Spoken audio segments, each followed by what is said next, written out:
अब हमारी जो आदत है वो तो सुधरेगी नहीं, जो आदत हमारी बिगड़ गई है वो तो रहेगी। अब क्या सुधरेगी? तो राम नाम सत्य के साथ जाएगा। हम जिस तरह लोगों से बात करते आए उसी तरह करेंगे। गायत्री मंत्र गाने की आदत अगर लग जाए तो पूर्णता की प्राप्ति हो सकती है। गुरु पूर्णिमा का आशय ही है जीवन में पूर्णता की प्राप्ति हो, इसके लिए ये प्रयास या पूर्णता की प्राप्ति के लिए अभ्यास। तो पूर्णता की प्राप्ति जो आनंद से गा नहीं सकता है, जिसको गाना नहीं आता है, गीत वही गाता है जो अंदर से जो प्रफुल्लित रहता है, जिसके रोम रोम में खुशी की लहर छाती है, या नहीं भी छाती है तो गीत गाने के बाद खुशी की लहर चली आती है। हम लोगों को गायत्री मंत्र गाने का अभ्यास करना चाहिए। इसका क्या आशय है? इसका आशय है कि गायत्री मंत्र का जब हम जप करते हैं मानसिक, तो उस समय मन हमारा प्रफुल्लित होना चाहिए। मन अगर भारी होगा तो भारी मन से गायत्री मंत्र गाने से कोई लाभ नहीं है। हल्के फुल्के मन से गायत्री मंत्र का गान करना चाहिए। आइए हम लोग एक बार गायत्री मंत्र का गान उसी भाव से करने का प्रयास करते हैं। ओम भूर्भुवः स्वः तत्सवितुर्वरेण्यं भर्गो देवस्य धीमहि धियो यो नः प्रचोदयात्।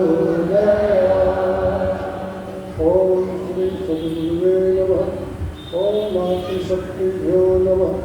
आवाहयामि स्थापयामि पूजयामि ध्यायामि ततो नमस्कारं करोमि।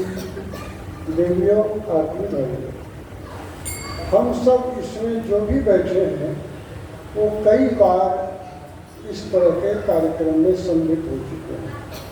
कोई 2 बार, कोई 4 बार, कोई 5 बार, कोई 10 बार, कोई 20 बार, कोई 100 बार, और उसी की पुनरावृत्ति होती चली जा रही है। कभी आप अपने आप से पूछिए कि दीप यज्ञ अंतिम समय में क्यों होता है? चाहे केंद्रीय टोली शांति कुंज हरिद्वार से चल करके आए, या आप सब ही अगर 2 दिवसीय या 3 दिवसीय कार्यक्रम या 4 दिवसीय कार्यक्रम संपन्न कराते हैं, तो अंतिम दिन दीप यज्ञ क्यों होता है?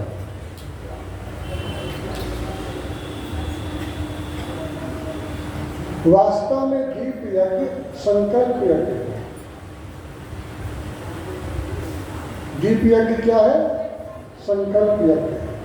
परंतु बार बार संकल्प लेने वाले व्यक्ति के मन मस्तिष्क में संकल्प का जो कीमत है वो कम हो जाता है। नहीं, ये तो गायत्री परिवार की परिपाटी है, इस परिपाटी के अंतर्गत अंतिम दिन दीप यज्ञ होता है, तो चलो दीप यज्ञ में सम्मिलित हो जाते हैं। और दीप यज्ञ में सम्मिलित होने से यज्ञ की पूर्णाहुति का पूर्ण लाभ प्राप्त होता है। पूर्ण लाभ, यही गलती हो जाती है। गलती कहाँ हो जाती है? यही, जैसे ही लाभ शब्द जुड़ा तो लाभ का अर्थ सीधा भौतिक दुनिया से, भौतिकता की वृद्धि के लिए, धन साधन संपन्नता के लिए। और धन साधन संपन्नता जब भी आती है किसी के जीवन में, तो आदमी सोचता है लोग मेरे बारे में क्या सोच रहे हैं, लोग मेरे बारे में क्या सोच रहे हैं। अर्थात लोगों के बीच में हमारा मान बढ़ रहा है कि नहीं? लोगों के बीच में हमारा मान बढ़ रहा है कि नहीं? और अगर ऐसा बोध होता है कि हमारा मान बढ़ रहा है, तो मान की रक्षा के लिए अभिमान सर चढ़कर बोलना। हम आज गुरु पूर्णिमा के पावन अवसर पर हैं, 1-2 संस्मरण केवल सुना। गायत्री तपोभूमि मथुरा में गायत्री यज्ञ का कार्यक्रम चल रहा था।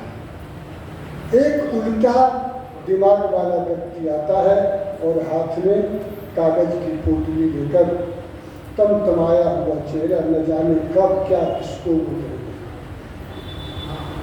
परंतु बोल नहीं पाता है। माता जी ने इशारा किया, तुम कुछ कहना चाहते हो, आओ मेरे पास। गुरुदेव भगवान व्यासपीठ पर विराजमान थे। कार्यक्रम का संचालन होता था। माता जी के पास आकर के वह व्यक्ति जो नहीं कहना चाहिए वो, अगर उसका एक अंश आपको या हमको कह दिया जाए तो हमारी परीक्षा हो जाएगी कि हम कितने पानी में हैं, हमारी साधना का स्तर क्या है। अगर अगले ने कुछ कह दिया तो क्या समझते हैं आप? यहीं पर हम धोखा कर जाते हैं। अगर असफलता हाथ लग गई तो तुरंत निराशा का बादल आकर घेर लेता है, परंतु हम आप असफलता यह सिद्ध करती है कि पूरे मुनियों के साथ श्रम नहीं किया गया, खुद भी अपने घर के दीवार पर उसको साधते हैं और दोनों जी विश्वकर्मा जी औरों के लिए दीवार पर सटवाने का प्रयास करते हैं। अगर हम असफल हो रहे हैं तो दोष हम दूसरों को देते हैं। काश पहले से अगर हम सतर्क होते, असफलता हाथ नहीं लगती। असफलता जितना हमारा ध्यान रखता है, सफलता उतना ध्यान नहीं रखता है। ऐसे क्षण में वंदनीय माता जी ने उनके सारे भावों को सुना, उनके शब्दों को सुना। गुरु जी समझ गए कि माता जी अब बर्दाश्त से बाहर होने लगे। लगता है माता जी का संयम अब दिख जाएगा। उन्होंने कहा, अब जो तुम्हारे पास कागज की पोटली है मुझे दे दो। कागज की पोटली लेने के बाद जब उसके पन्ने खोले गए तो एक से एक मुहावरा था। क्या मुहावरा था? उन दिनों परम पूज्य गुरुदेव ने घोषणा किया था, नर मेध यज्ञ करना है। क्या करना है? नर मेध यज्ञ, अर्थात नर का मेध।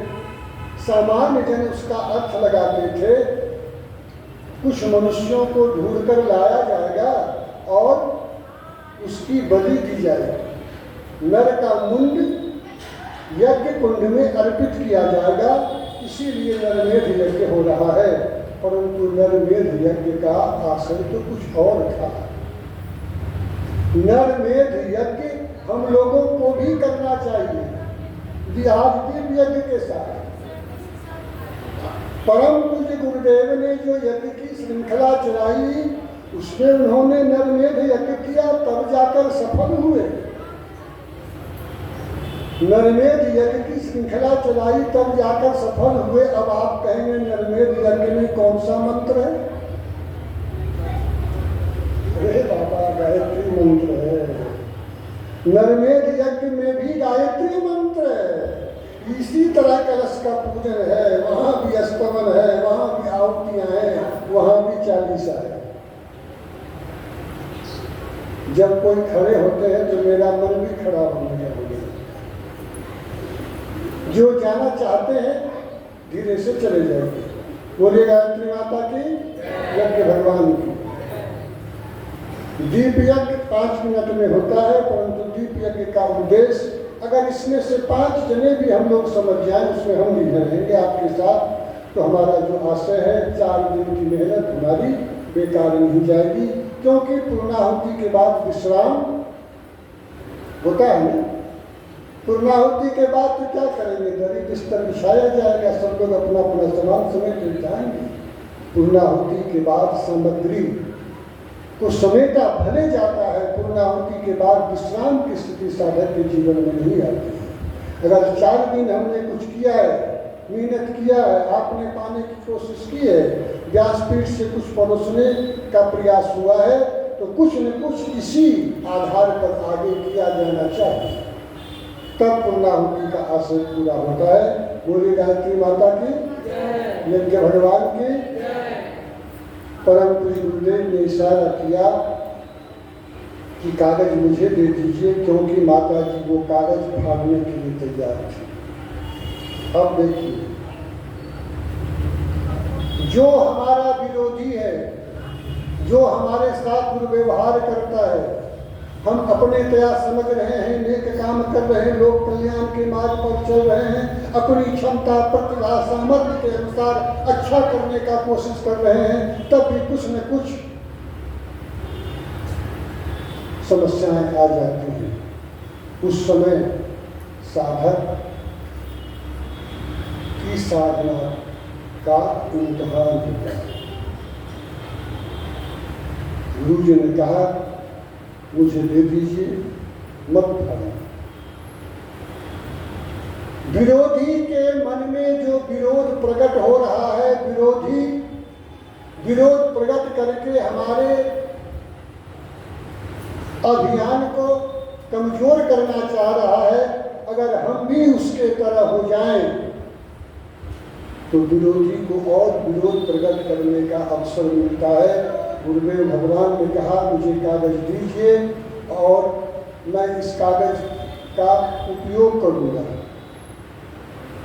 इस कागज के उल्टे पृष्ठ में जो जगह खाली है, उसी में कुछ नोट डायरी वगैरह कुछ काम की बात लिख करके यह संस्मरण सुनाने के पीछे क्या है, हम लौकिक जगत में सफल होना नहीं चाहते हैं। इस धर्म मंच के माध्यम से हम लौकिक जगत में इस व्यासपीठ के माध्यम से, इस गायत्री परिवार के माध्यम से गुरुदेव का अवलंबन लेकर हम लौकिक जगत में सामर्थ्य प्राप्त करना नहीं चाहते हैं, हम तो आत्मिक जगत में सामर्थ्य प्राप्त करना चाहते हैं।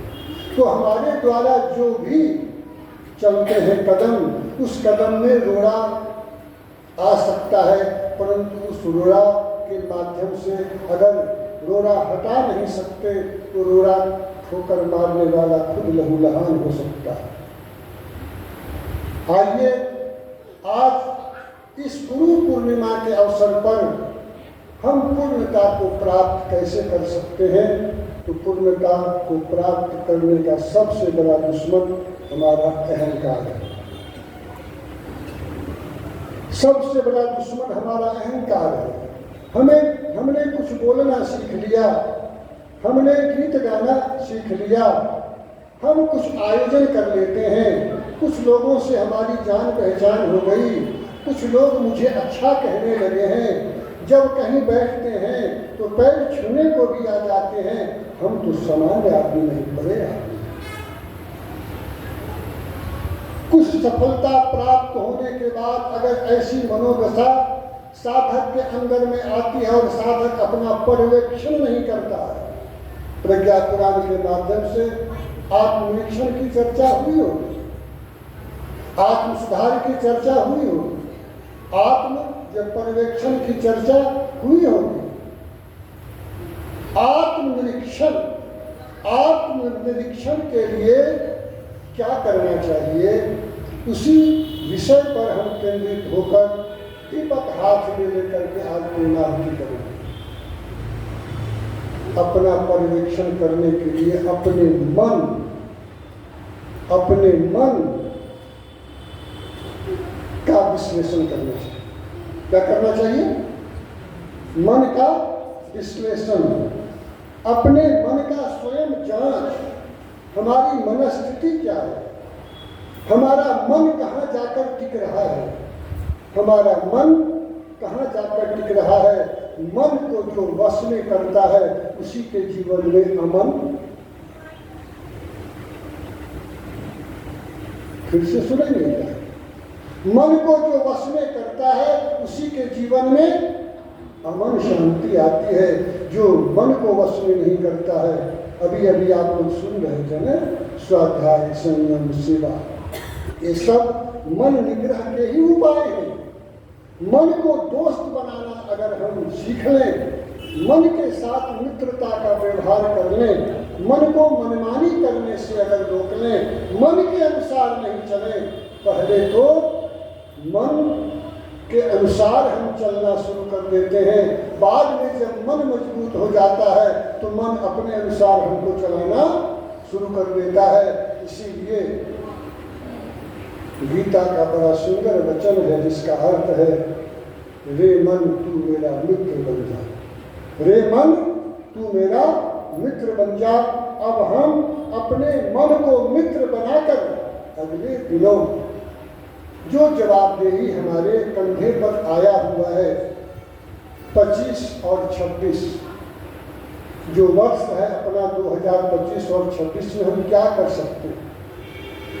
आप सबने अनुभव किया होगा, हम जब कभी भी आपके सामने बैठते हैं तो हम काम की चर्चा करते हैं, भले वो काम पूर्ण रूप से हो या न हो, क्योंकि काम की चर्चा करते समय हमारा मन भी काम पर जाता है और आपके मन को भी काम पर लाने का प्रयास करते हैं, आगे हरी इच्छा और आपका पुरुषार्थ।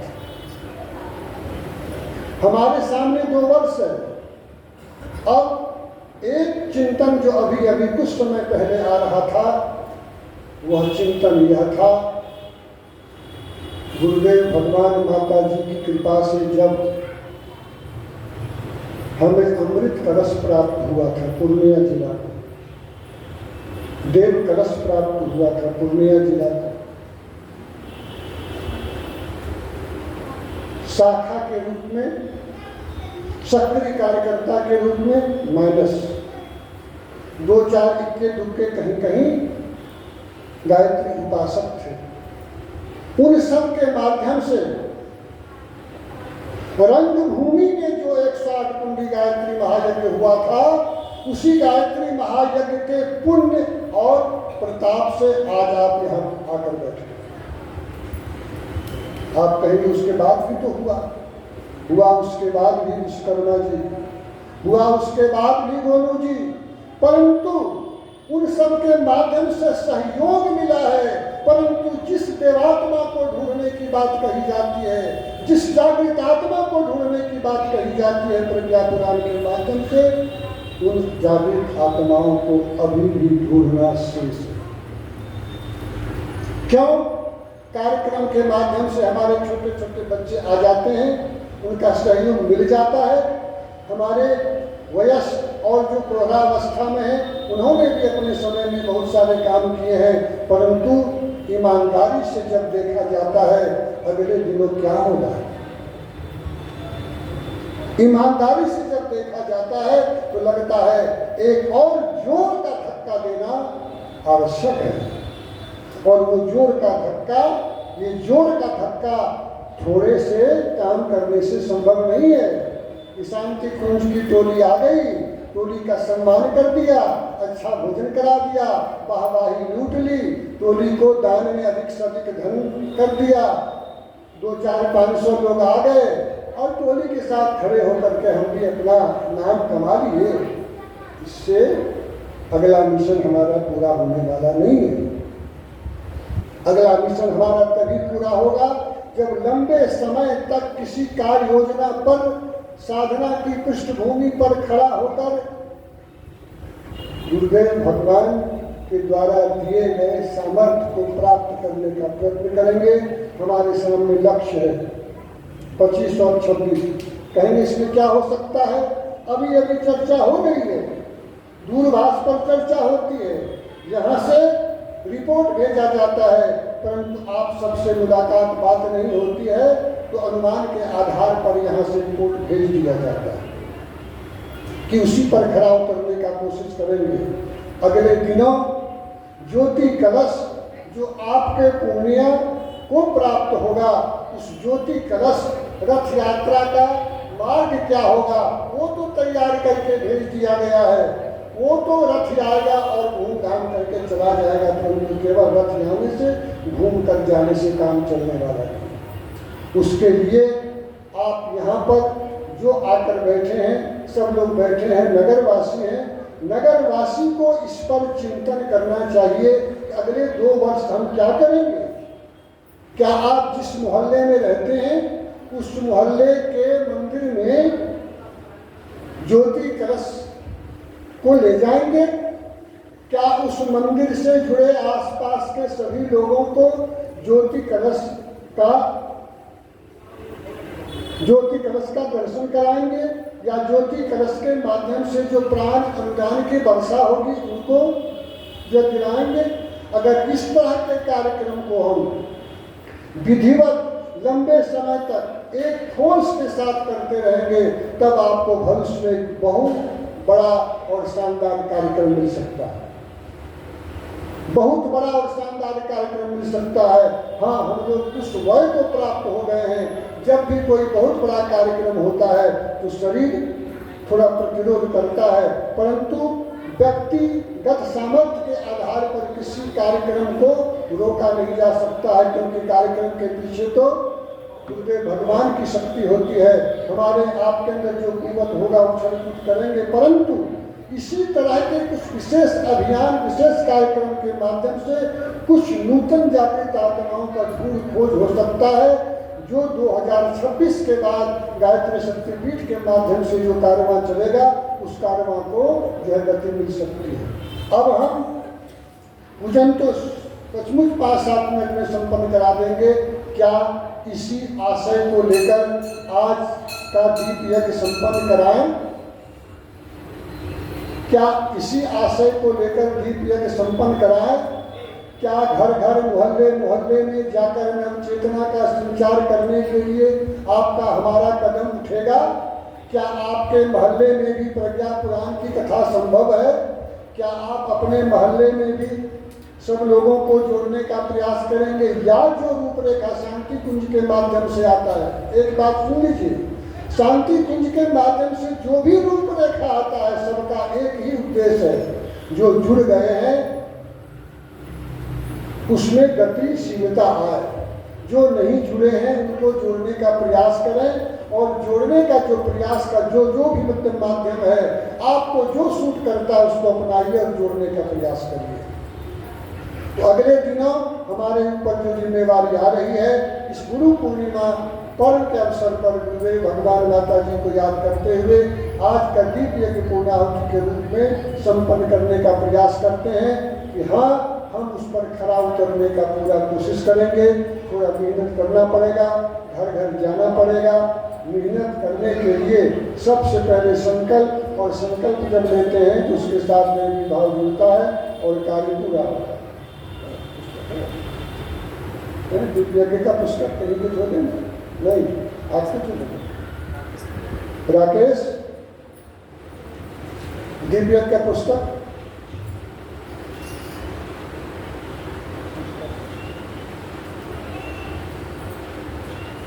चलिए थोड़ा सा जल की वर्षा करिए, जल की वर्षा करिए, केवल भाव नहीं, थोड़ा सा जल तो 1-2 के ऊपर कम से कम दीजिए। मंत्र को दोहराइए। पवित्रता हमें सन्मार्ग पर चलाए, पवित्रता हमें महान बनाए, पवित्रता हमें शांति प्रदान करे।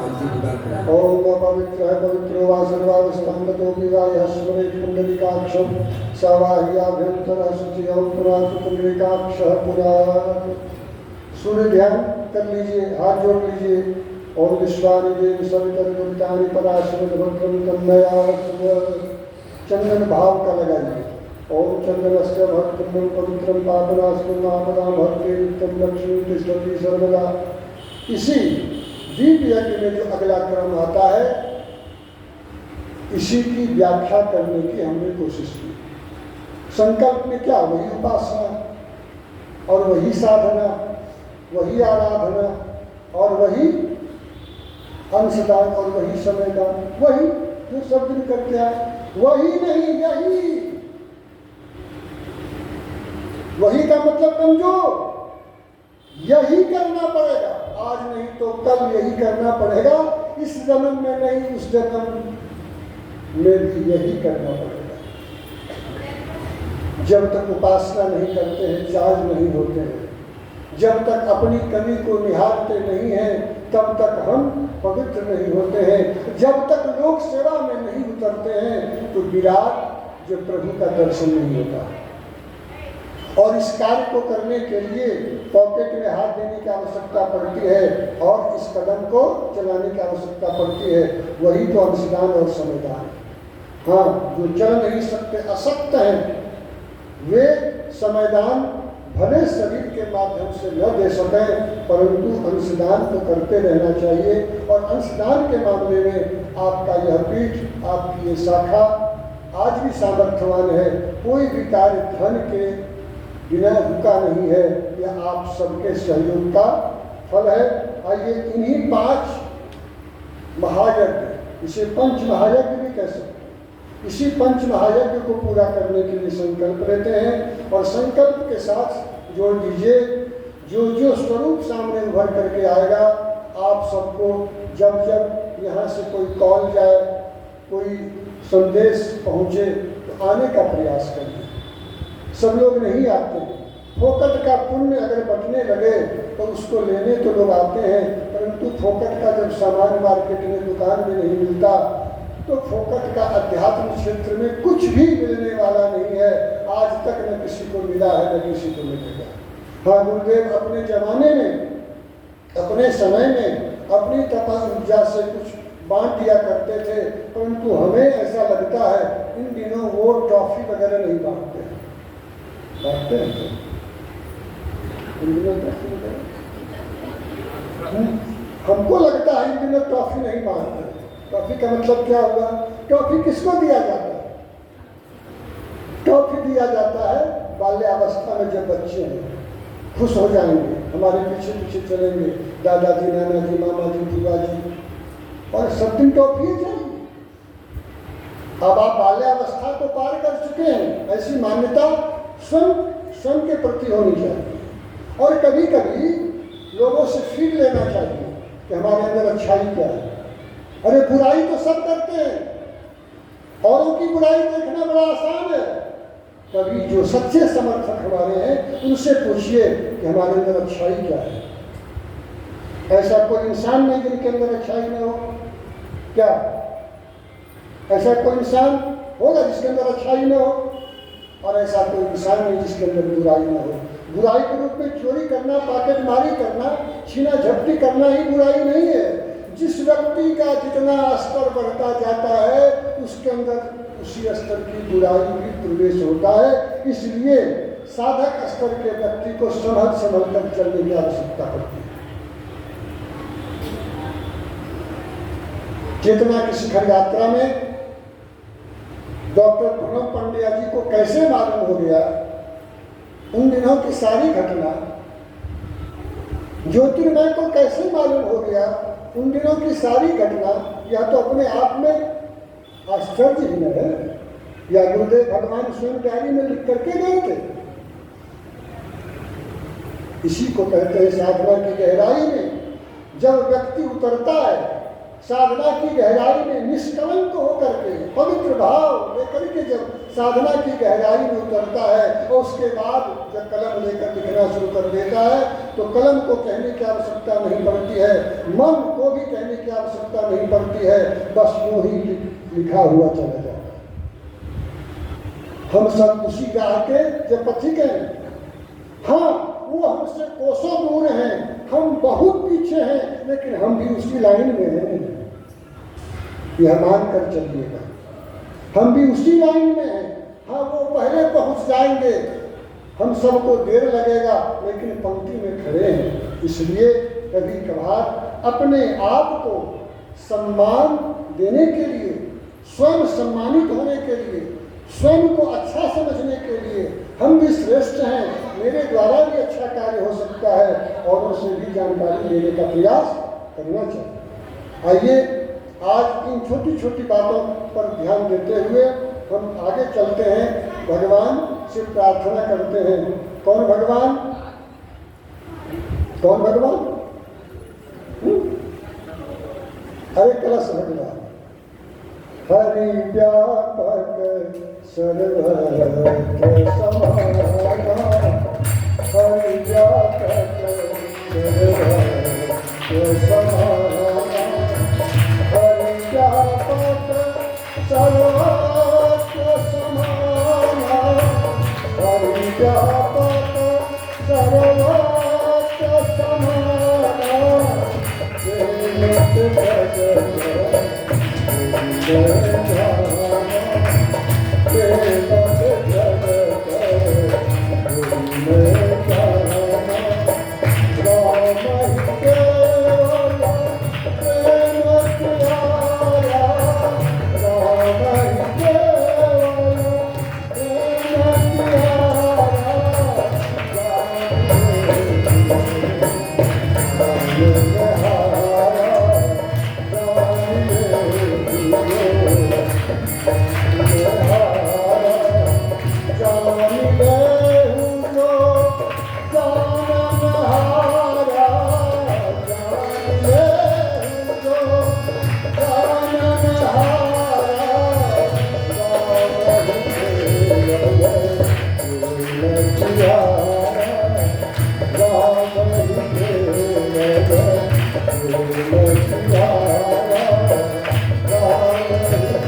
अगर अभियान से प्रेम है, अगर संकल्प से प्रेम है, अगर जयकारा से प्रेम है, अगर गायत्री माता से प्रेम है, अगर गुरुदेव भगवान से प्रेम है, चलिए इससे प्रेम हो न हो, अगर खुद से प्रेम है तो आप हम मिलकर भगवान कलश की पूजा करके से यही भाव पैदा करेंगे, अंदर का नफरत, ईर्ष्या, द्वेष, लोभ, मोह रूपी शत्रुओं को नष्ट कर प्रेम तत्व को जो प्रतिभाषित करने का प्रयास करेंगे। हाथ जोड़िए, कलश भगवान की ओर अपने आप को रखिए, सम्मुख मंत्र गान हो रहा है। ओम कलशस्य मुखे विष्णु कंठे रुद्रासनासितः मूलैः सद्गुणो ब्रह्मा मध्ये मातृगणातीतः तत्प्रसादादिमण्डलं तन्मे हृदयोद्भवः सानिध्यं कुरुते देवो प्रसन्नो भव सर्वदा। बोले कलश भगवान की। इसके बाद हम सबके प्रिय सदगुरु भगवान गायत्री परिवार की विशेषता है, हमसे रुष्ट हो सकते हैं, आपसे हम भी रुष्ट हो सकते हैं, परंतु जैसे ही गुरुदेव भगवान की बारी आती है, गुरुदेव भगवान के बारे में कुछ भी विरोध के स्वर नहीं फूटते, कोई भी प्रतिरोध करने का साहस नहीं जुटा पाता, या तो प्रेम से या डर से। क्या उषा जी? या तो प्रेम से नहीं तो डर से। अगर प्रेम है तो बड़ी अच्छी बात है, डर इसलिए सामर्थ्य शक्तिशाली है, ब्रह्मा विष्णु है, महेश है, उनका विरोध कौन कर सकता है? यह गायत्री परिवार की विशेषता है और इसी विशेषता के आधार पर गायत्री परिवार टिका हुआ है इसी भूमि पर। आइए ऐसे दया के सागर गुरुदेव की वंदना पुनः कर लेते हैं। ओम अखंड मंगलाकारं व्यापकं चराचरं तत्पदं दर्शितं येन तस्मै श्री गुरुवे नमः। ओम श्री सद्गुरुवे नमः। आवाहयामि स्थापयामि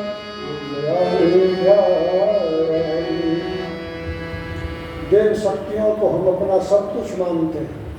हम लोग जिसका पाठ करते हैं ना, कभी कभी पाठ का अर्थ जानकर पाठ करना चाहिए तो जो मजा आ जाता है। क्या आपने कभी गायत्री माता की नजरों में नजर डालकर देखा है?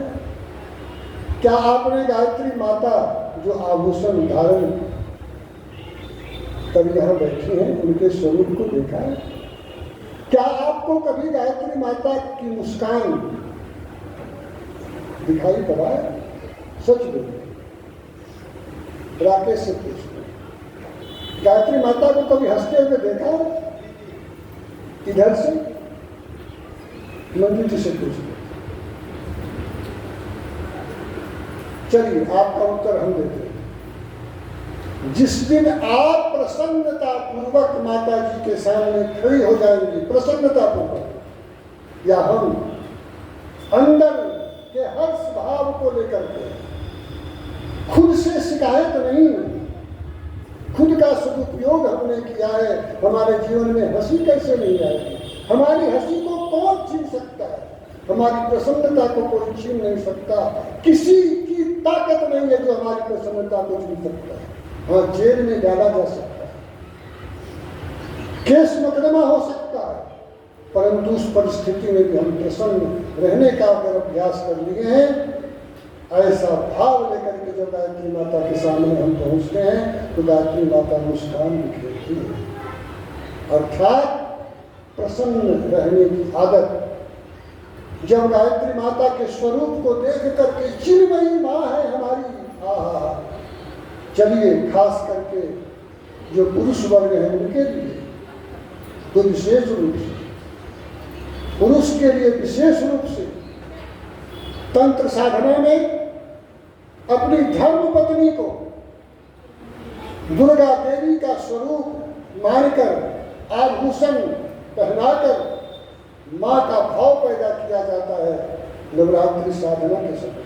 अपनी ही पत्नी को, जिस पत्नी के माध्यम से संतान उत्पन्न हुआ है, जिस पत्नी के माध्यम से जीवन के जो आनंद होते हैं वो प्राप्त किए गए हैं जब पत्नी मां बनकर के जीवन में आ जाती है,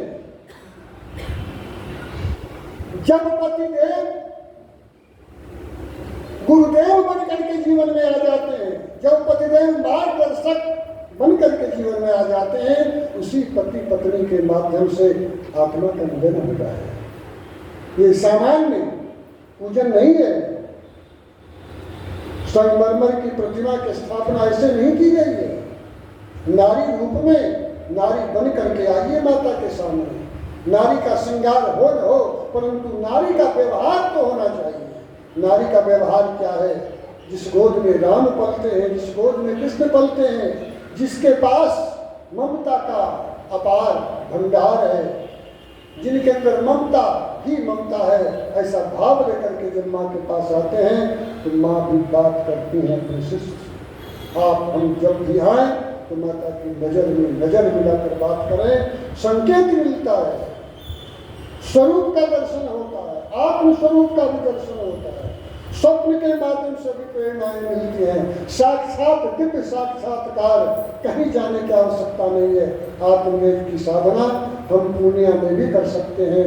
आइए इन्हीं भावनाओं के साथ अब हम सभी देवी देवताओं को एक साथ ये प्रणाम करते हैं। त्वमेव माता च पिता त्वमेव बन्धो च सखा त्वमेव विद्या त्वमिदं त्वमेव शरणं मम देव देव त्वमेव सर्वं मम देव देव। सभी देव शक्तियों के निमित्त अक्षत पुष्प धूप दीप जो आपके पास है, अगरबत्ती इत्यादि सब अर्पित करते हैं सबकी ओर से। ओम सर्वेभ्यो देवेभ्यो नमः। गंधाक्षतं पुष्पाणि धूपं दीपं नैवेद्यं समर्पयामि। अग्नि स्थापनम्। अब आपने जो सोच कर रखा है सभी दीपक को जो प्रज्वलित करें, यहाँ से मंत्र जाए। ओम अग्निनय सुपथाराय स्माने विश्वानिदेव वायुनानि विद्वानियो भस्मज्जुहुरानिमेनु भुष्टामते नमः धर्मः।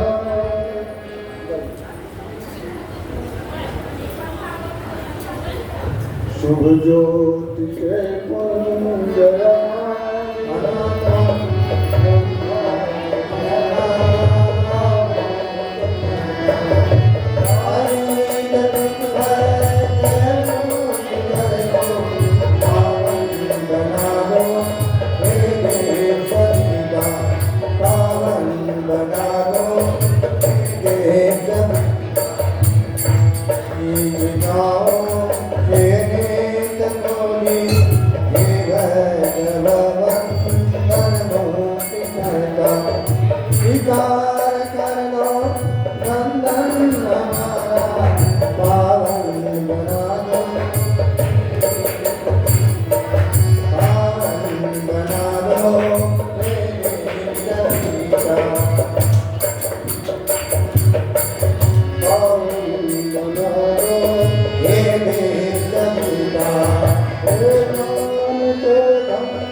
जितना जल्दी हो बैठ जाए, बैठ करके आहुति दी जाती है।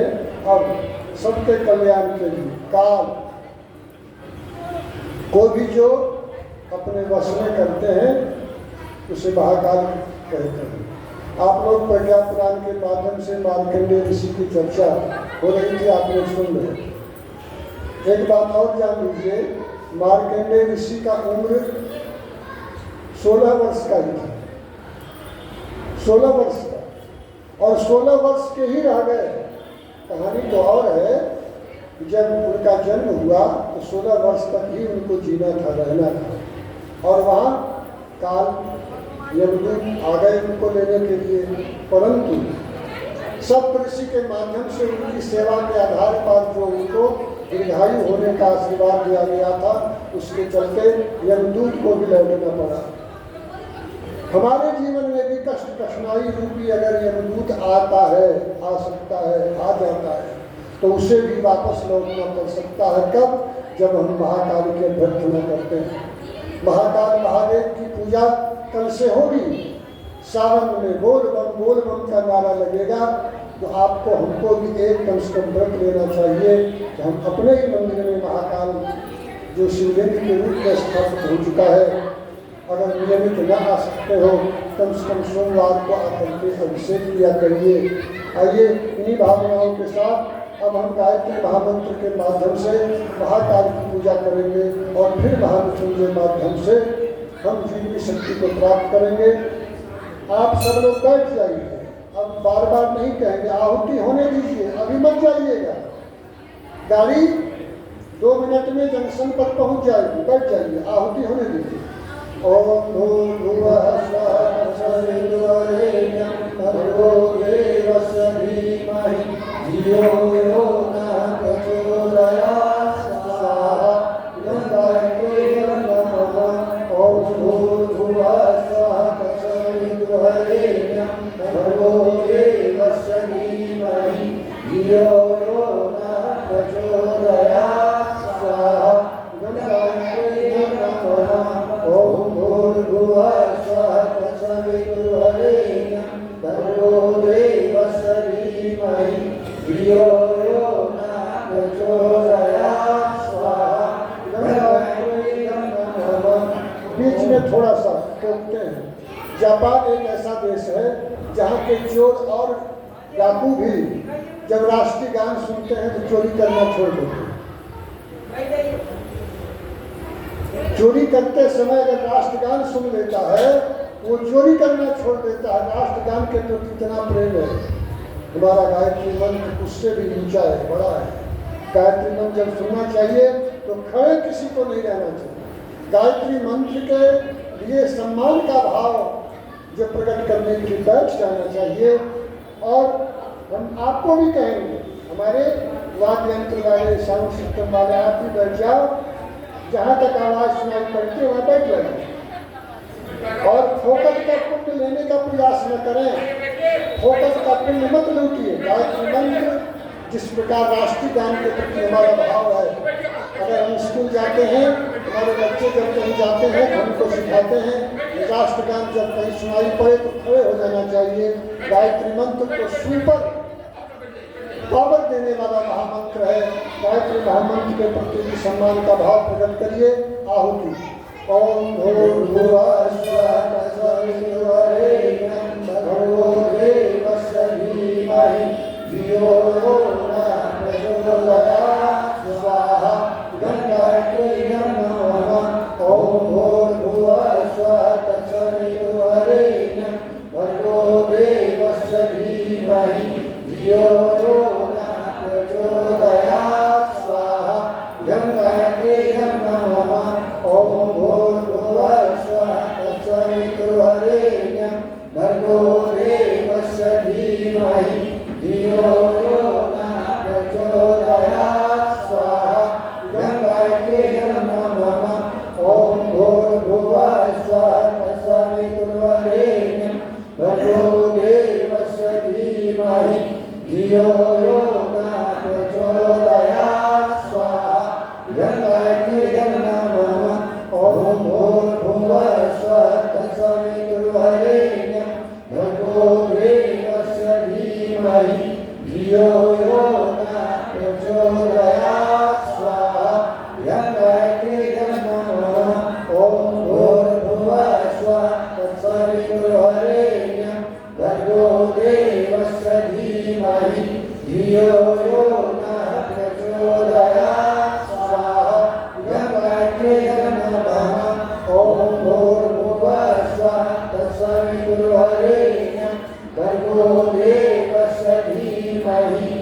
भगवान पूर्णेश्वर महादेव का ध्यान करते हुए, पूर्णेश्वर महादेव कहाँ विराजमान है?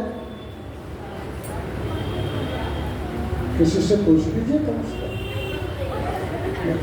आप लोगों को पता नहीं है?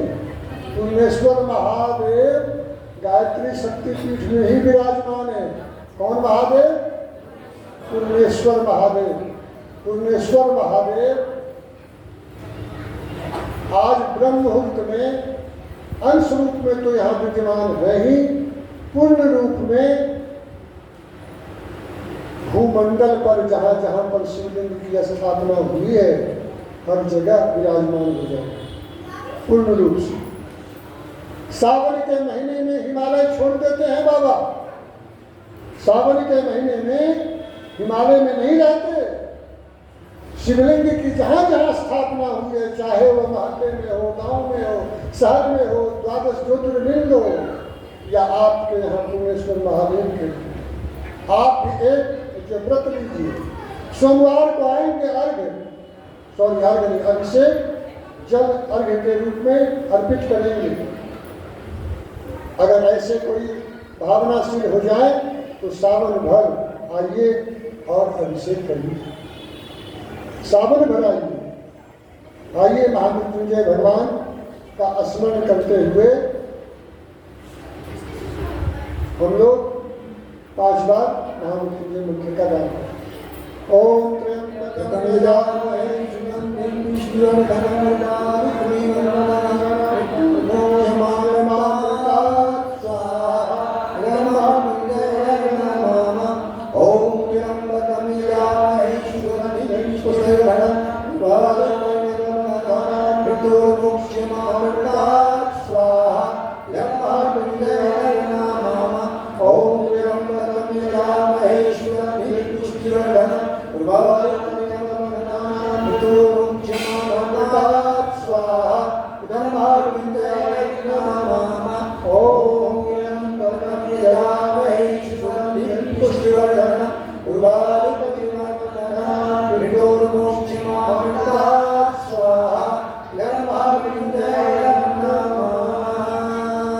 इसके बाद पूर्णाहुति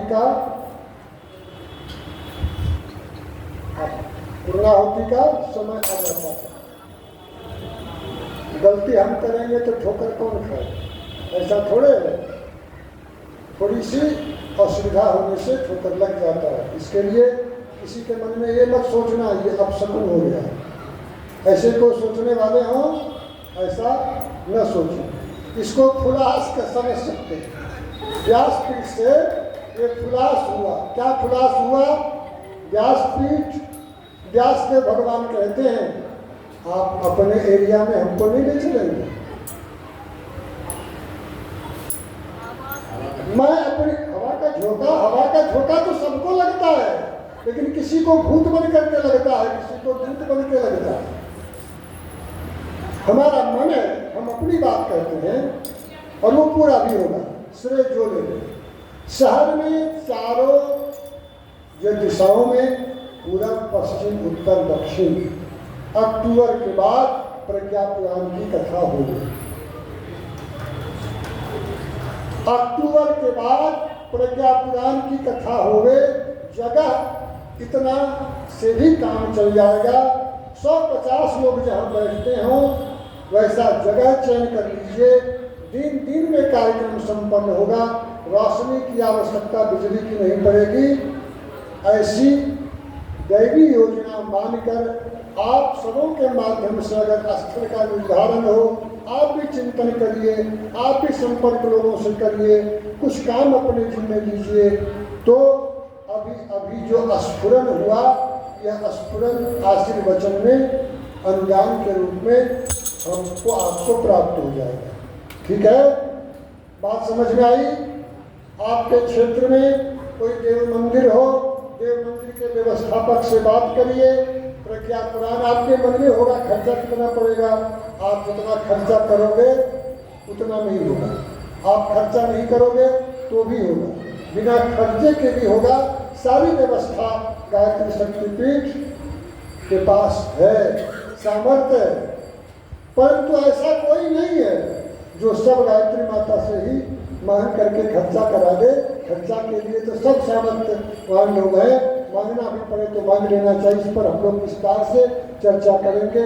इसी 2024 में 4 स्थानों पर प्रज्ञा पुराण की कथा 4 दिवसीय होना चाहिए। आप चाहें तो पुण्य ले सकते हैं, वरना जिसके जिनमें पुण्य होगा वो लेगा।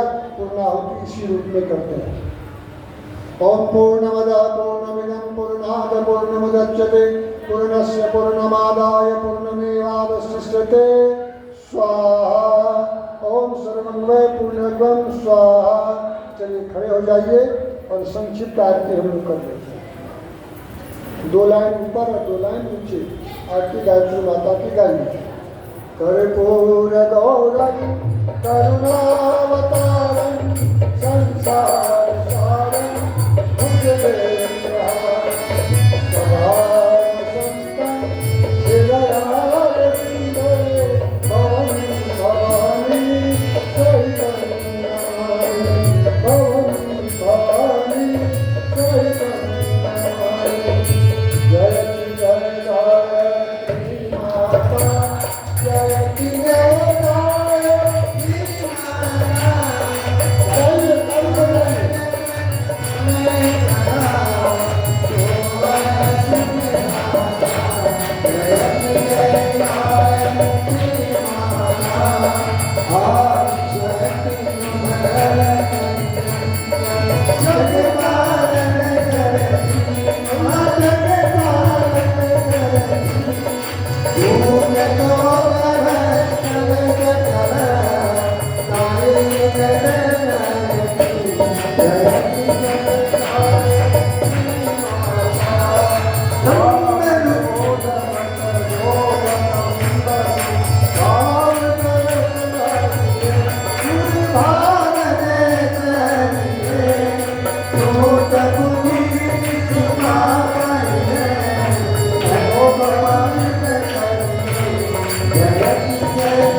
गायत्री गायत्री माता तो यहाँ विराजमान है, उनका विसर्जन तो होता नहीं है, परंतु विसर्जन का भाव के लिए उस मंत्र का प्रयोग करते हैं, क्योंकि हमको आपको सबको जाना है। तो लगता है हम लोग अपने लिए विसर्जन करें क्या।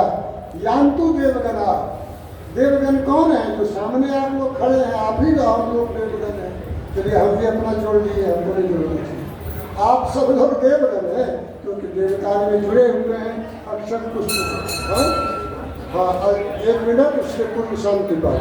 ओम देव शांति अंतरिक्षम शांति पृथ्वी शांति आपः शांति शांति वनस्पतयः शांति विश्वदेव शांति ब्रह्म शांति सर्वं शांति शांतिरेव शांति शामा शांति।